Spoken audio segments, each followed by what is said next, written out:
All right, we are live, ladies and gentlemen. Welcome to another edition of the Master of the Mat. I am your host, Anthony the Origin Bryant, and we're about to get things started right now. I'm about to send this link out to a few people, so bear with me as we do it. It is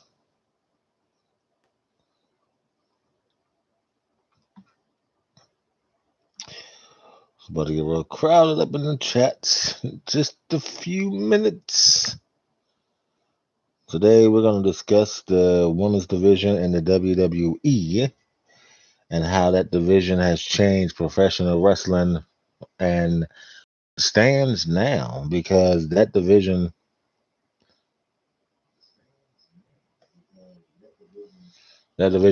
has been on the high hills of change, and in my opinion, it's perhaps one of the best divisions in the professional wrestling history. The women's division in WWE has seen its good days, its bad days, its awful days.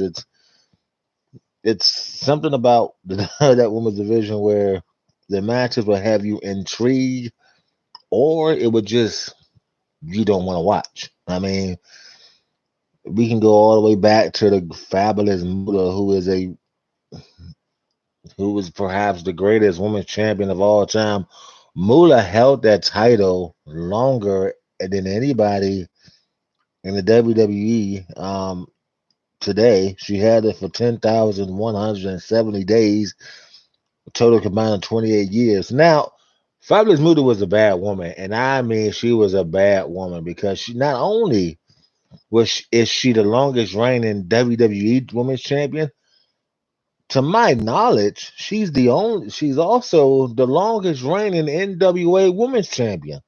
And I'm doing the research right now to correct myself. Hold up, let's find out. Yeah, she's the longest reigning NWA Women's Champion. So anytime you can hold the WWE Women's title for 28 years, undefeated for 28 years, and not lose that title, you a bad woman. Then you held the NWA Women's title for 3,841 days. You a bad woman. I'm telling you. Muda she ain't nothing to play with. That's what people gotta understand. Fabulous Muda is the bad woman. This girl, when I mean she's a bad woman, she's a bad woman because she's one of the only females to go out and come back at 78 years old and win oh Lord, here come my brother with that Hulk Hogan crap, and win the WWE Women's Championship. She's also the only woman to win. What's up, Zoe? She's also the only woman to win the Women's Championship at 78 years old. She held two Women's Championship on national levels, the NWA Women's Championship and the WWE Women's Championship, one for 3,841 days and the other one for 28 years. You a bad woman when you could do something like that. I'm just saying. Muda was bad, and that girl. When I'm talking about bad, she was bad. They were supposed to have a battle royal, a fabulous Muda over the top rope women's battle royal, but because of her daughter, they couldn't do it. Her daughters would not sign off on the rights, so they had to name it a women's battle royal. Naomi won that battle royal, but you want to talk about modern day females that can take you there. Let's talk about Sasha Banks. Let's talk about Bailey. Let's talk about Charlotte Flair. Let's talk about Becky Lynch. Let's talk about Shayna Baszler. Let's talk about Nia Jax, Tamina, Natalia Neidhart. Let's talk about these ladies and how they made this division work when everybody gave up on this division after the revolution. Let's talk about Bianca Belair. Let's talk about Io Sharon, NXT. Let's talk about Dalton Castle, not Dalton Castle, I forgot the girl's name. Let's talk about her. Let's talk about Asuka. Let's talk about how dominant she was in NXT as the women's champion. Undefeated in NXT. This woman dominated everybody in NXT. Her first match, she accidentally gave Emma a concussion. It was an accident. Emma moved out the way and she got kicked in the head, but it was an accident. Let's talk about how she became the focal point of NXT. Asuka is one of the best NXT Women's Champion of all time. Matter of fact, Bayley, Charlotte, Sasha Banks, Asuka are Grand Slam winners and Triple Crown winners in WWE, which means is they've held the NXT Championship. They held with WWE Raw Women's Championship, the WWE Raw, SmackDown Women's Championship, the Women's Tag Team Championships. They have held all four of those titles. All four of those titles in succession to go on to win that crown. Bayley was the first Grand Slam winner, even though Charlotte was the unofficial first. It was the first Triple Crown, but it was unofficial. Charlotte Flair resume reads like a who's who. It's like her father's. Good Lord. I think Charlotte and Ric Flair are the only father-daughter duo to win the Royal Rumble. I mean, it's Charlotte just, Lord have mercy. Charlotte, you think about, you look at Charlotte's resume.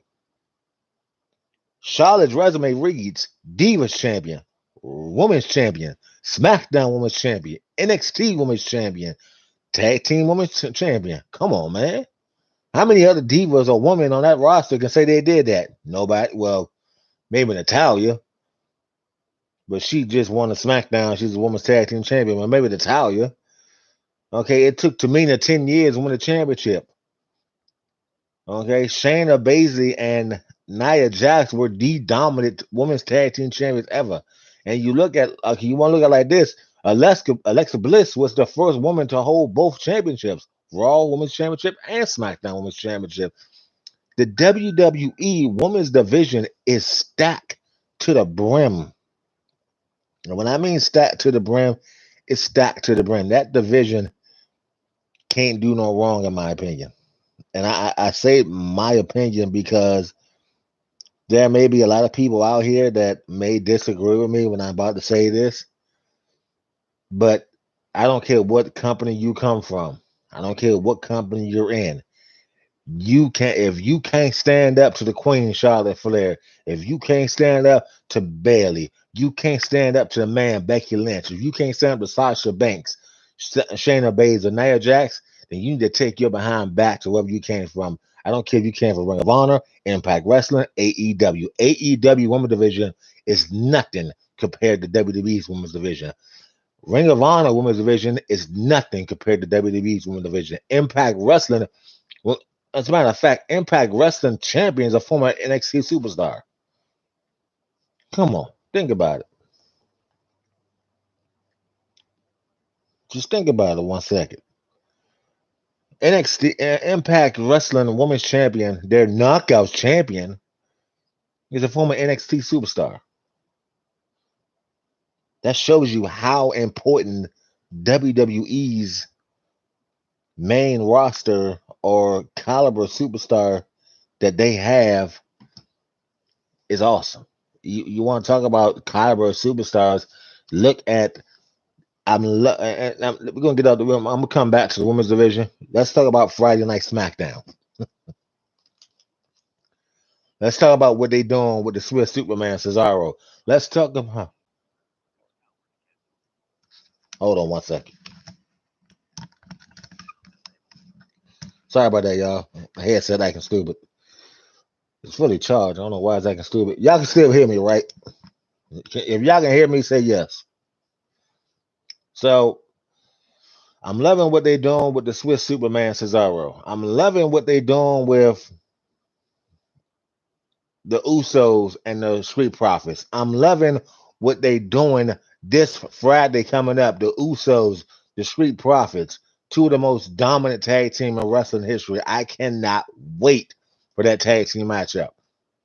I'm loving how Roman Reigns is finally taking his mark as the most dominant champion in WWE history.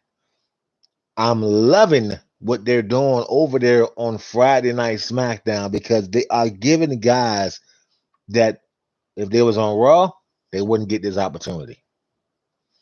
Cesaro, a former United States champion, a 7-time tag team champion.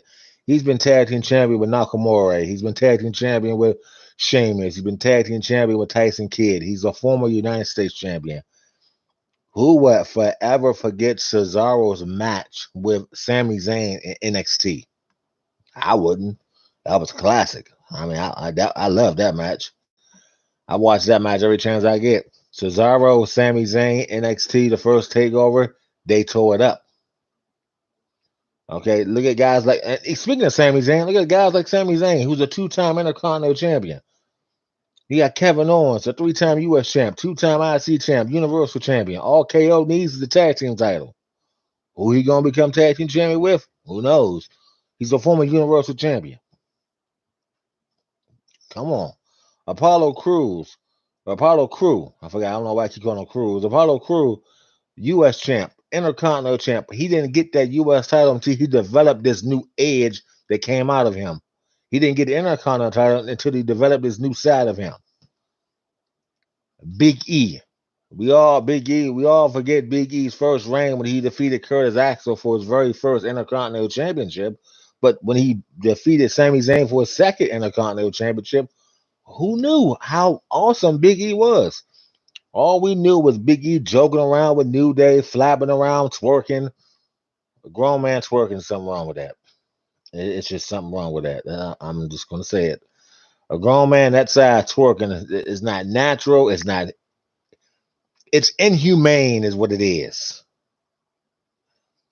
But they back there, they having fun, enjoying around. The New Day, perhaps the greatest tag team champion of this era. Kofi Kingston has held tag team championship with a handful of superstars. CM Punk, R-Truth, Matt, I want to say Evan Bourne, the New Day. He's helped me. His first tag team championship came with CM Punk when they defeated Priceless. And that was back when the World Tag Team title was alive. Kofi Kingston has held tag team championship. It took Kofi Kingston almost his entire career to win the WWE championship. And he did it at WrestleMania 19. He was disrespected on the very first edition of SmackDown on Fox and lost that title in about 3 seconds to Brock Lesnar. Why? Because Vince felt that Brock Lesnar was a bigger threat than Kofi Kingston. Brock Lesnar's a punk. That's all he is. Roman Reigns was supposed to be bigger than what he is right now, but Brock Lesnar did not put that kid over at WrestleMania. He dominated Roman. He made Roman to be a punk. Simple as that. The same way Rock put Roman Reigns over at SummerSlam, Brock was supposed to return the favor and put Roman Reigns over. It didn't happen. You know why? Brock Lesnar went into business for himself, didn't care about it. He literally destroyed Roman Reigns. Roman didn't have no offense in that matchup. He had a few Superman punches, a few spears. He had to take those. It's WrestleMania 32. Go back and watch that. Because Roman did not have any offense in that match. Every offensive move Roman Reigns had, he had to take. At the greatest Royal Rumble ever, Roman got robbed yet again. He speared Brock Lesnar. Okay, Roman's feet hit the floor. Brock's didn't. It's right there in the footage. Brock Lesnar's feet never hit the floor. Roman Reigns' feet hit the floor. Brock's feet was on the cage. He finally got his come up when he won the title at SummerSlam. He had to relinquish the title because of bout with leukemia, but when he got it back, this time, he ain't letting it go.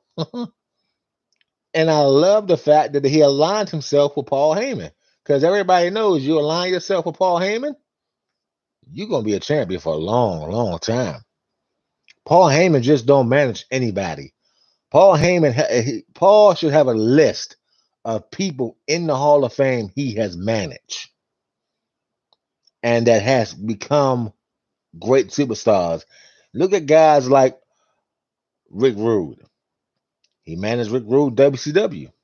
Look at Steve Austin. He managed Steve Austin in WCW. Arn Anderson, Larry Zbyszko, Michael Hayes. He managed all them guys in WCW. They were all part of the Dangerous Alliance.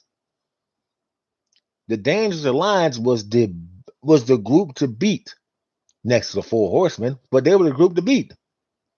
Arn Anderson's been a part of so many doggone groups, it's funny. The Stud Stable with Colonel Parker, the Dangerous Alliance, but the most important group we've been a part of is Four Horsemen. You look at what Arn Anderson has done inside the Four Horsemen, the guys he have made, guys like Brian Pillman, Chris Benoit, Steve McMichael, who I still believe is the worst United States champion in history. Dean Malenko.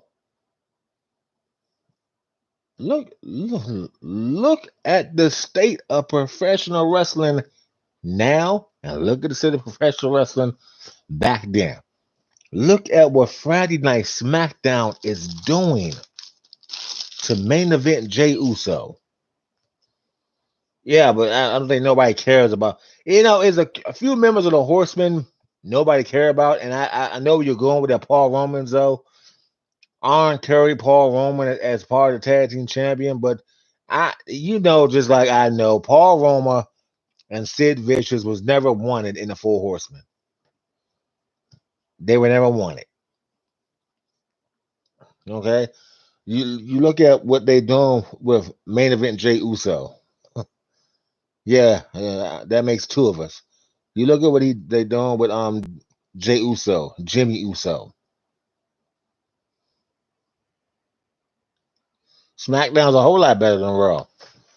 SmackDown has evolved to its own circuit brand where it's a whole lot better matches. Look at what they're doing with Baron Corbin and Nakamura. That match was good.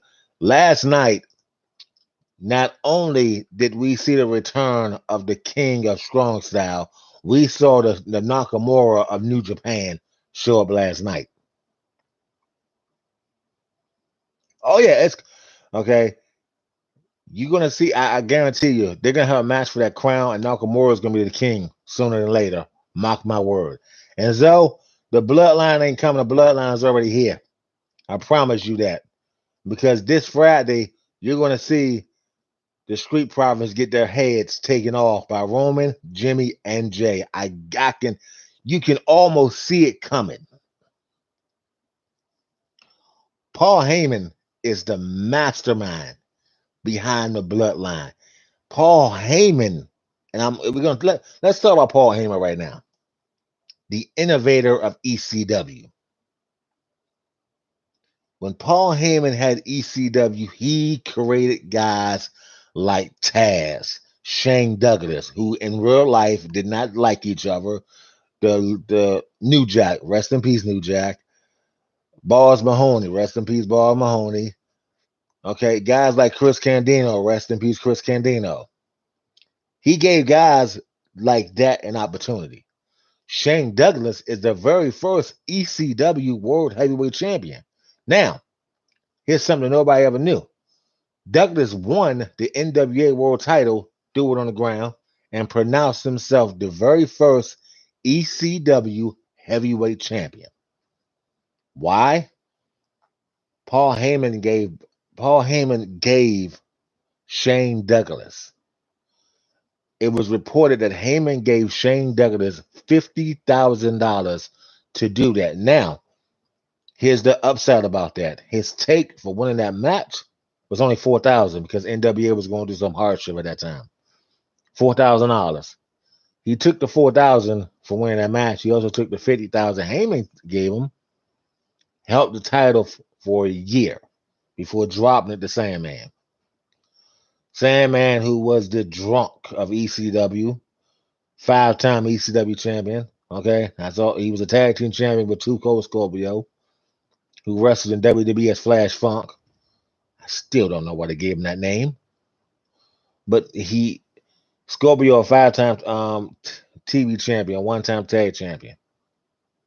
Then you got the originator of Suplex City. The originator. I ain't talking about Brock Lesnar. No, I'm not talking about Brock. The originator of Suplex City, the human suplex machine, the man who made suplex fun, Taz. Taz would lock you in his arms and throw you around the ring for about 20 minutes until you get tired of it, then hook the Kashi May, what is called the Taz mission. He hook it up, he choke you out, walking back.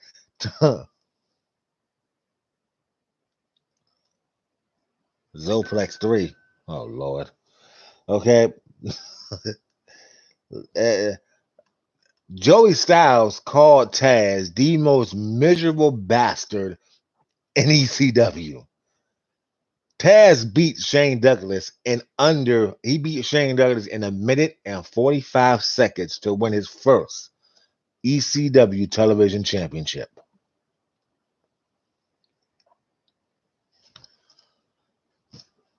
Then you got guys who wasn't so fortunate enough to be made in ECW. Guys like Al Snow, he wrestled as Shinobi in WWE. Lee Cassidy is part of the Rockers, the New Rockers. Then they gave him a mannequin head. He started talking to their head, and he got over. It got over. It literally got over. Al Snow talking to that head got over. You know why? Because Al Snow made you believe he was talking to that stupid head. Then Walmart got all uppity about the head, because they said Al Snow was decapitating people and using the head. No, it wasn't nothing like that. It was just the mannequin head, idiots. Okay, it was just the mannequin head. Al Snow left ECW, went to the WWE. He started the Job Squad. Job Squad is people who job. Guys like Bob Holly, Scorpio, Blue Meanie, Gilbert. And you know what? Let's go to Gilbert right now, because Gilbert held the WWF Light Heavyweight Championship for almost 2 years. 2 years. And he had the worst in-ring record, but he held that title for 2 years. The worst in-ring record. This guy, every time he got in the ring, he lost. Didn't win. Only time he won is when he won the lightweight title from Christian. And he had help doing that. But you had guys who broke away from the Job Squad who became major superstars. Bob Holly, who later became Hardcore Holly, another miserable bastard. Hardcore Holly was miserable. You hear me?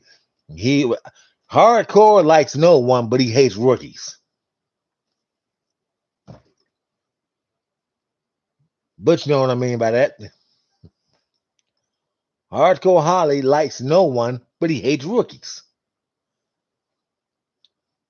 Okay? Two Cold Scorpio, Flash Funk. Scorpio didn't get a real big push in WWF like he was supposed to. But when he starts teaming with Farouk, they were a good tag team, and they split them up. Hardcore was a beast, but he was miserable. And for some reason, he didn't like rookies. Now, Bob was a man about that. Okay? You know what? We're going to say about Hardcore Holly right now. Okay? This is going to be the first wrestling trivia I give you right now. Hardcore Holly and what superstar won the tag team championships at the Royal Rumble? Who was it?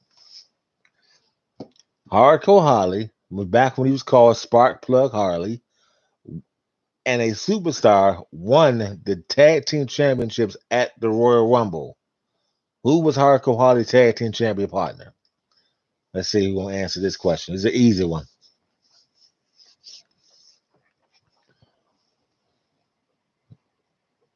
Okay, Hardcore Holly had that drop kick. Yeah, he had that drop kick. That drop kick was a psycho. It was that he hit that drop kick on. You knew about it. Zoe got it. It was 1, 2, 3 kid. All right, Zoe got the first question. All right, let's hit the second question. Al Snow Mankind. No. Al Snow, Perry Saturn, and Test have one thing in common. Actually, they have two things in common. What are the two things Al Snow, Perry Saturn, and Test have in common?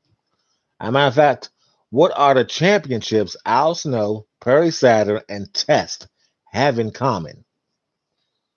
Actually, Al Snow and Test have three things in common, but Perry Saturn, Al Snow, and Test have two things in common. What championships are they? So, all right, now we're talking about the Job Squad. We talk about the women's division. We talk about Friday how SmackDown's head and shoulders are better than Raw. Let's take a trip back to memory lane. Let's talk about WCW. And I'm not talking about WCW Bill Watts because that WCW suck. Hardcore title is one of them. Let's talk about it. WCW before they got that man title. And all right, what's the question, Con Squad? Let's talk about WCW when it was run by Eric Bischoff and how Eric Bischoff took a struggling organization and made it popular. That's it. That's Al Snow and Test.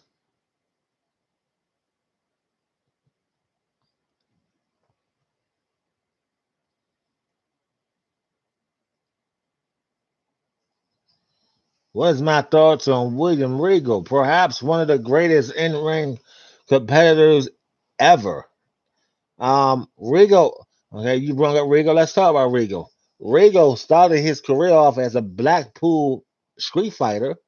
He was a Blackpool world champion for almost 9 years before they retired the title. Regal, before he was William Regal, he was known as Lord Stephen Regal, a part of the Blue Bloods with Squire Dave Taylor. Regal got his big break when he defeated Ricky the Dragon Steamboat for the WCW Television Championship. Regal made that TV title famous. Everybody says it was double A. No, no, no. Regal made that title famous because Regal would do anything and everything to keep that TV title. Regal would later change his name to he would come out as Steve Regal. He would later change his name to Lord Steven Regal. He would come out as a blue blood.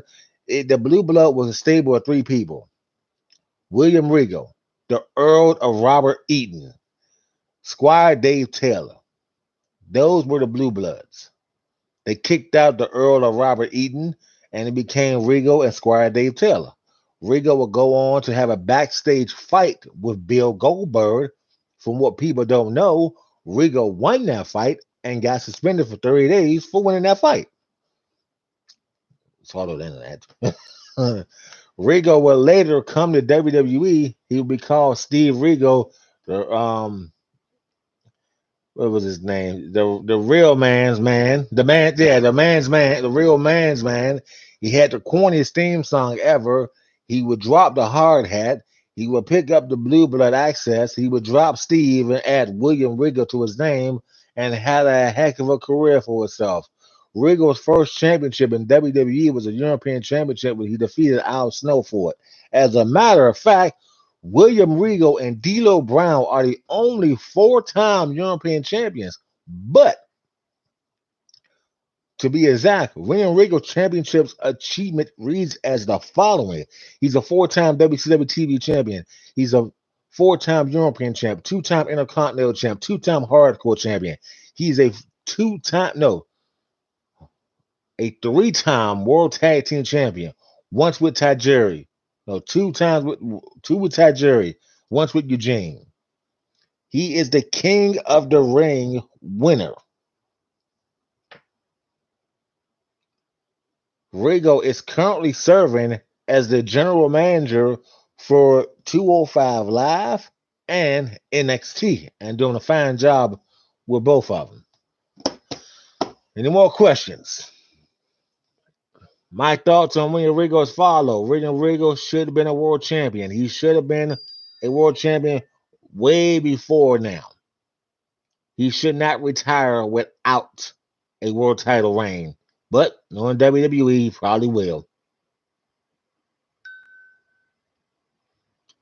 I've seen every AEW, not AEW, A&E specials. My favorite, of course, was Shawn Michaels, but I saw the Steve Austin special. Hands down, magnificent. I saw Randy Savage, Roddy Piper. I'm intrigued to see what they talk about the Ultimate Warrior tomorrow night. I'm looking forward to that one because I want to see what everybody had to say about the Ultimate Warrior. The rumor is SummerSlam 1990. I want to say 1999. I could be wrong, but SummerSlam when he teamed up with Hogan, he went in Vince McMahon's office and he held Vince up. And he told Vince, I will not work with Hogan if you don't pay me such and such amount. Well, Vince gave him the money. When the guys in the locker room found out what happened, they wasn't too keen about that. Sergeant Slaughter made the statement, we should have drug him outside and broke his legs. That's what Slaughter said. Okay. Now, the story behind that is Sid Vicious did not care for the Ultimate Warrior. Instead of it being Hogan and Justice at WrestleMania, it was supposed to be Warrior and Justice. He got fired that night, but was rehired a couple of months later. It's a whole it's a whole lot behind that story. But tomorrow night you can watch it. You'll see the whole thing. Encourage you to watch it. So far the feel good story. Ooh, excuse me.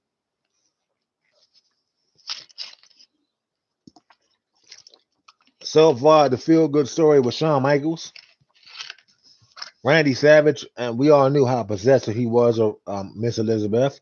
Um, we all knew about Stone Cold's injury and Owen Hart not giving a care after he dropped him on his head. We knew about Roddy Piper. Roddy Piper was I didn't know Piper was that fight. He had to fight that much. We knew about Booker T. Booker T's ups and downs. Booker T. Oh my goodness.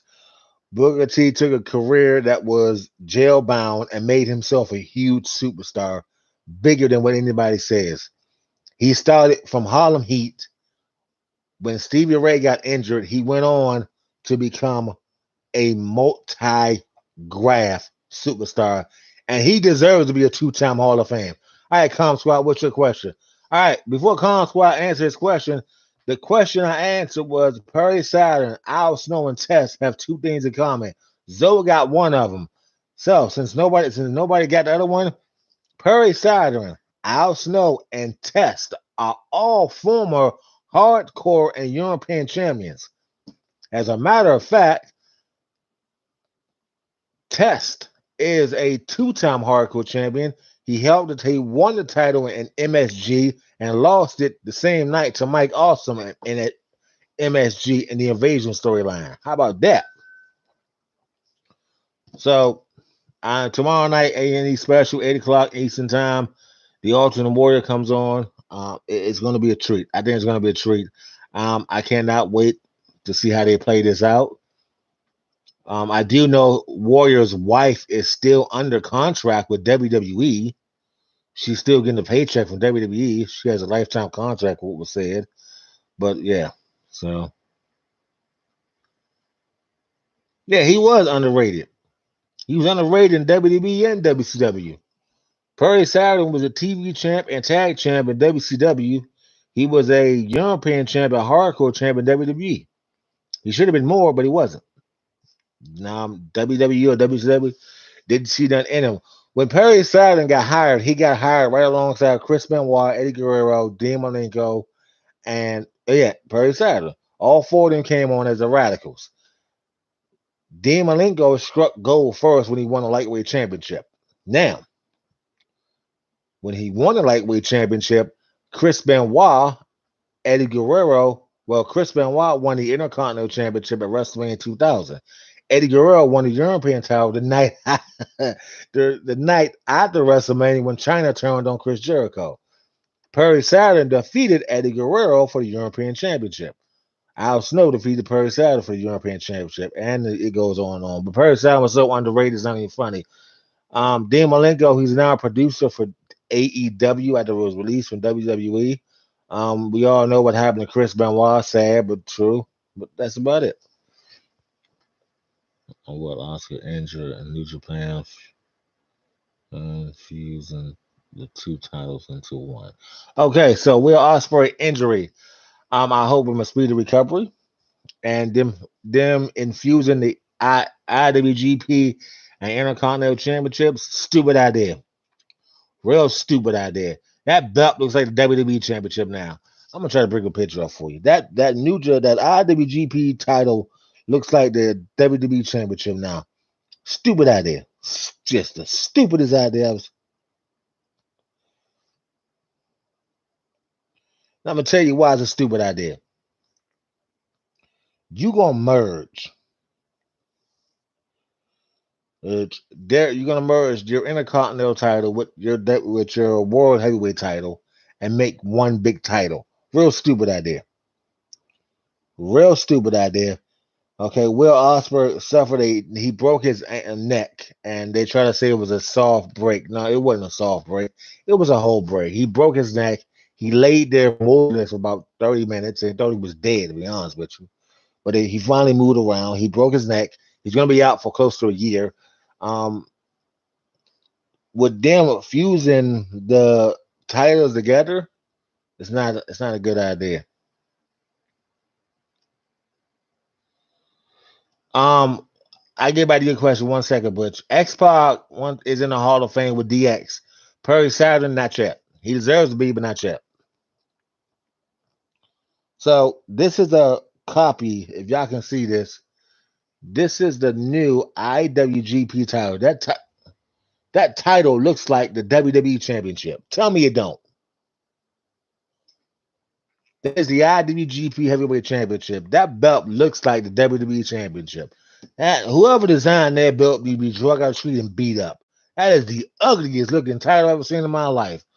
Will Ospreay injury, I wish him a speedy recovery. He was at the top of his game. And he beat Kota Ibushi for that title. He was going places with that title. I cannot wait to see what they do with that title. Now that he's injured, but who knows? I do know one thing. WWE has its eye on Kota Ibushi. He turned down AEW. I don't blame him. They want to bring Kota Ibushi on and put him in NXT. If that's the case, we're gonna see Kota Ibushi in NXT sooner or later, and we're gonna get that rivalry, Kota Ibushi and Kashiba, one more time. And they tore it up in New Japan with each other. All right, so we got another question for you. Here it is. This superstar, who was a member of the Horsemen at one time, is a former WCW World Champion, WCW TV Champion, United States Champion, Tag Team Champion. Who is he? The answer is not Ric Flair, but he's a former member of the Four Horsemen. Who is he? He is the okay. If this helps anybody, he is the next person on the WWE network they're doing the Iconic series on. Who is he? So, this has been a good show so far. We're gonna keep it going. Let's talk about anybody else got a question for me. We're gonna do Q&A right now. Let's see who got a question. We got 3 people. The 3 people that's watching, do you have a question for me? Ooh, Chris Benoit. Nah, not Benoit. Nah, not Benoit.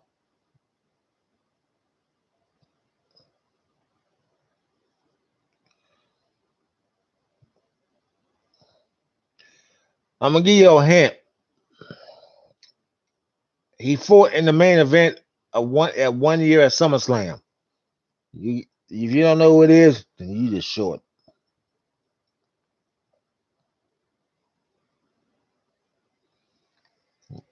Why not? Why not what, Toy? Why not Perry Saturn in the Hall of Fame? I don't know. That's a good question. It took Michael Hayes 5 years. No, it's not Sting, though. It took Michael Hayes almost 10 years getting the Hall of Fame.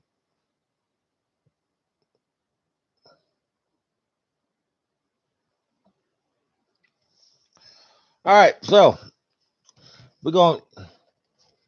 Right, no, no. Okay, I'm gonna give you another hint. He beat Wyndham for the world title at Great American Bash, I think, or was it Super Bowl? I don't know. It was one of the pay-per-views WCW had.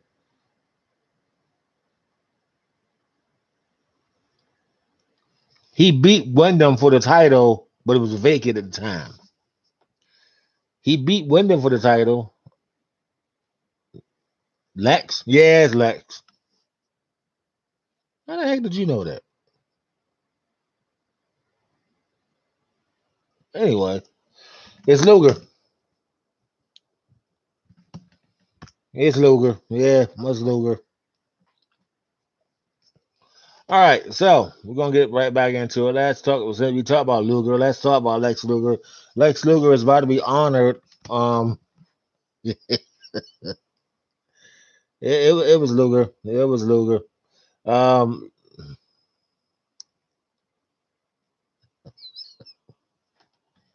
Luger is about to be honored in WWE's icon. Please don't what? We gotta talk about Luger. Okay, he's about to be honored in WWE's iconic series on YouTube, not YouTube, on the network.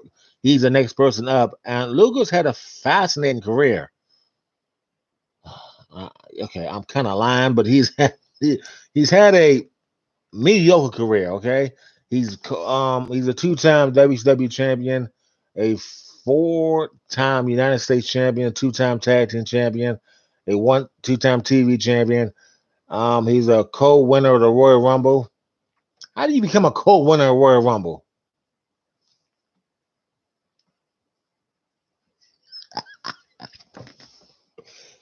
Okay, fine. We'll talk about somebody else besides Luger. All right, because Zoe just he can't do it. Okay, fine. Let's talk about Zoe's favorite wrestler. He started his career off as the Tonga Kid. He later became Mean in WCW. He beat Harley Race at the Royal Rumble, become King Haku. He was managed by the likes of Jimmy Hart and Bobby the Brain Heenan. He is a former tag team champion in WWE. He's a former hardcore champion in WCW under Ming. Yes, I'm talking about Haku. All right, Haku career has, yeah, he's underrated, but he as a Colossus Connection, whatever the name was. I don't know why Bobby he named that team so doggone much, but they beat Demolition for tag team championships. They held them until WrestleMania. They lost them back to Demolition at WrestleMania 6 in Toronto. Um, Mean was the final WCW Hardcore champion. Yeah, I give you that. He was one of the toughest guys in and out the ring because you didn't play with Mean. You didn't play with me at all. Go ask Terry Funk about that. Okay, so that was it. I think one of my favorite matches of Barbarian and Haku is when they fought the Rockers at WrestleMania 6 because they they carried each other. And what I mean by carried each other, the Rockers carried the Face of Fear, the Face of Fear carried the Rockers, and it was, but Faces of Fear in WCW, their biggest match to me is when they fought Raph and Mortis and Barbarian backdropped Mortis into a power bomb. He dropped them, picked them up again, dropped them again. That was kind of tight. So yeah. All right. So we talked about Haku. We talked about Luger, which Zoe did not like. Anybody else with a question for me? So we got four people watching. Let's get four lights going. Let's get four likes going in the chat right now. Let's get four likes. Um, we can talk about Chris Benoit. We can talk about Benoit. We can talk about three likes. Thank you. We can talk about Chris Benoit. How Chris Benoit would never be in WWE Hall of Fame or any Hall of Fame for that matter, because what he did or supposedly did. We could talk about Chris Jericho. How Chris Jericho's career has been magnificent. We can talk about how JR is perhaps the greatest commentator of all time.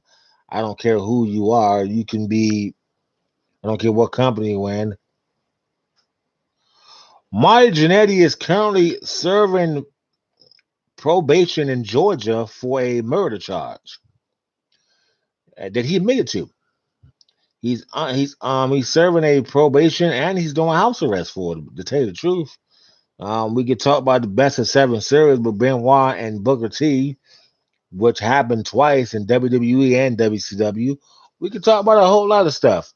We could talk about. I'm about to create a Facebook page, and I'm gonna give you guys the option to pick the subject we talk about every week on this show. We could talk about, yeah, that's he's serving a murder charge. He's serving probation. He's under house arrest and probation for a murder charge he did in Georgia. It was an act. I don't think it was accidental, but he said it was accidental. Well, yeah, he's under probation right now, but he's doing great. Just like Marcus Bagwell. Bagwell was 7 years probation for a pure violation. So it's crazy. He's doing 7 years probation for a pure violation. Matter of fact, let's talk about somebody who's had trouble with drugs and alcohol in his career. Let's talk about Jeff Hardy. Dave Myers broke the story today. Vince McMahon is punishing Jeff Hardy for his last ingestion. That's why Jeff Hardy's been used as a jobber. Yeah, Georgia. That's why Jeff Hardy's been used as a jobber as of late. Jeff Hardy was supposed to win the Andre the Giant Memorial Battle Royal this year, but they gave it to Jey Uso. Still don't understand that one. But they gave it to Jey Uso. Hold on, y'all. What is in my ear? Oh. They gave it to Jey Uso, which didn't turn out to be all bad, but it was pretty good. And so Jeff Hardy is going through some things. Jeff Hardy contract, he signed a 3-year deal with WWE, so he's going to be there till 2024. Marty didn't do it. Lord. So he's going to be there till 2024. Matt Hardy is currently sitting at home with a broken ankle. Um, he won't be back until mid September or mid or beginning of October. Who knows? So we're looking at that. Chris Benoit's son has had a tryout with WWE, AEW, and New Japan. WWE will not sign Chris Benoit's son because he looks just like his father. He looks just like his father. There's been a lot of speculation that WWE is doing Chris Benoit wrong because of what happened with his personal life.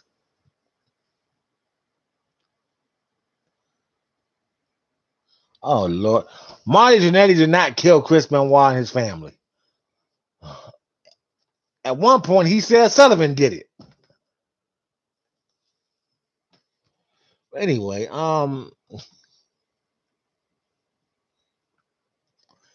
yeah. So yeah, that Chris Benoit situation was so bad, sad. Um, he said he killed his wife, he killed his son, then he hung himself in his weight room. His father was speculating about if he did it or not. Is the story about that is his father said that Benoit, Lord, his father his father said the weights that Benoit used to kill him and his family was not his son's normal bench out. And so Benoit maxed that the weights. They never. Here's the funny part. They never said nothing about a suicide note when they filed Benoit.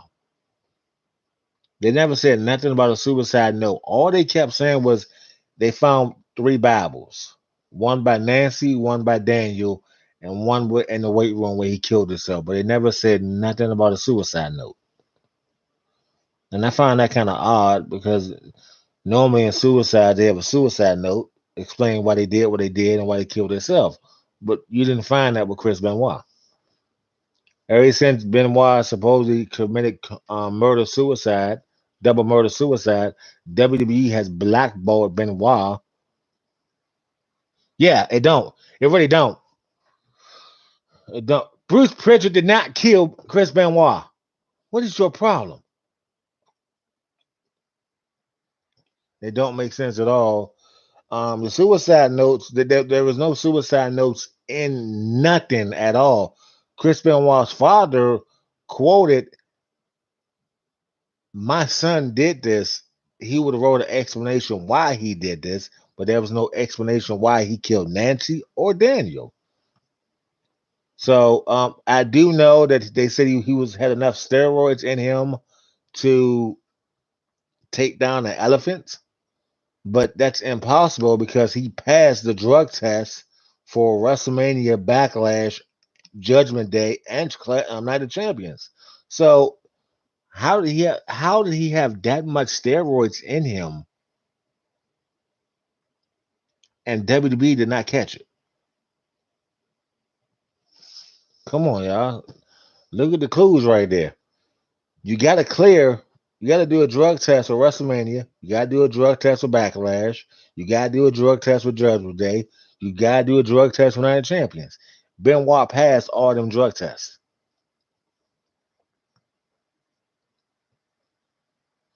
Why not? You got you got to do a drug test. You have to pass the drug test to work Mania, Backlash, Judgment Day, and Night of Champions. Benoit passed all them drug tests. Jericho said that. Benoit passed all them drug tests. He worked MVP of WrestleMania, MVP of Backlash, MVP of Judgment Day where he lost the U.S. title. He was supposed to beat CM Punk for the ECW Championship.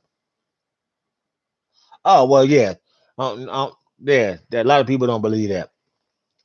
It's not nothing is adding up. I get what you're saying. It's just the fact that it's something is not sitting right with our whole story. There was no suicide notes, but yet he passed every drug test to work the pay per view. Okay. Um.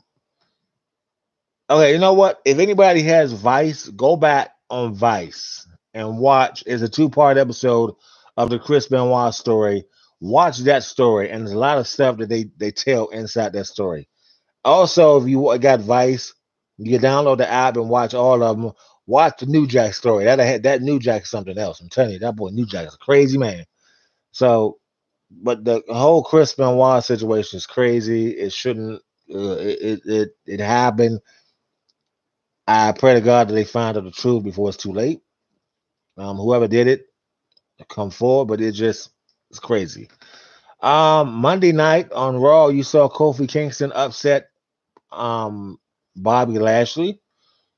Thanks to Drew McIntyre. The word around the locker room is, and the word on Dave Myers' talk show, Kofi's in line for another WWE title run. His first run was also it was in between good and great. It could have been greater, it could have been gooder, but it was in between the both. He's in line for another title opportunity. He may be in line for another title run. So that's going to be great. Matt Riddle maybe turn a heel after what he pushed down Xavier Woods and AJ Styles and almost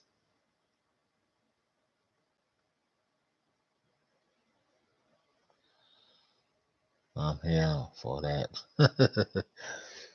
AJ Styles and almost are going to lose the tag team titles sooner than later. Almost has not wrestled because he's not able to wrestle. The guy sucks.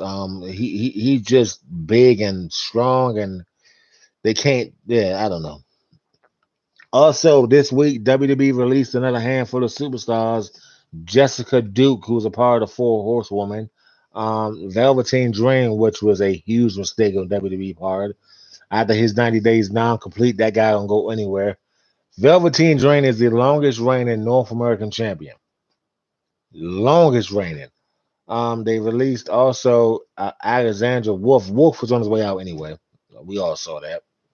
So it's also reporting that this coming Saturday, Frenchie Monet, aka I forgot John Morrison's wife. What is that woman's name? Tara Falkery. She's gonna make her in-ring debut one-on-one this coming Tuesday on NXT. And it's just a rumor, don't quote me on this. And Dwayne Johnson's daughter, Simone Johnson, may make her in-ring debut this Tuesday as well. As I think she's gonna be Tara Falkery, her opponents. It may happen. So it's also a rumor that Rick Steiner's son is going to make his debut Tuesday. It's just a rumor. I doubt that happen.